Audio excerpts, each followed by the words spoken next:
السلام عليكم ورحمة الله تعالى وبركاته. سورة هذا وحويان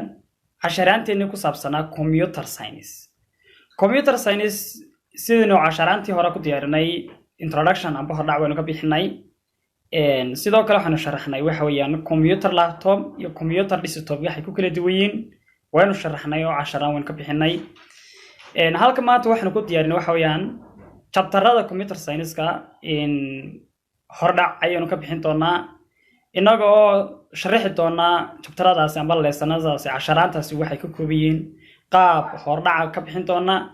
insha Allah hadii aad channelka ku cusub tahay subscribe sar in asxaabtaadana u share garee lana sii wadaag hadaba computer science keenan amba casharkeeni computer science courses keeni waxa kamid ah hadii aynu sharaxaad ka bixino waxa kamid ah in lesson 1 kan oo ka hadlaya computer system computerku system ahaan iyo component waxyaabaha uu ka kooban yahay iyo computer parts iyo qaybaha uu kala baxo computerku iyo sidoo kale functionka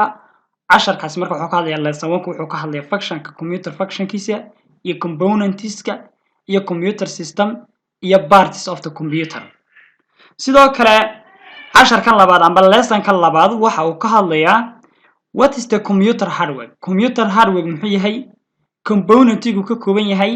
definitionada iyo exampleska. Lesson 2 wuxuu ka hadlayaa computer hardware componentiga iyo waxyaabaha ka kooban yahay iyo definitionada iyo exampleska. Lesson 3 wuxuu ka hadlayaa what is the motherboard? Motherboard muxuu yahay definition ahaan, function ahaan,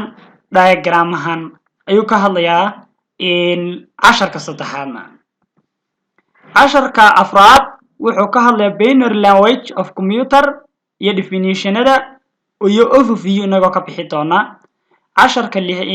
shanaad sidoo kale wuxuu ka hadlayaa how to computer process in simple user iyo introduction ayuu ka hadlayaa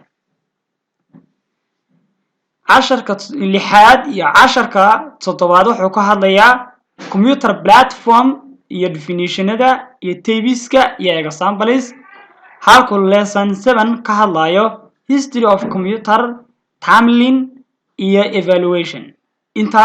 ay casharaanta ku saabsan yihiin hadaba toddobada lesson ayaynu sidoo kale horeeyaan u soo duubi doonaa u soo kala horeysiin doonaa hadii Ilaahay raahdo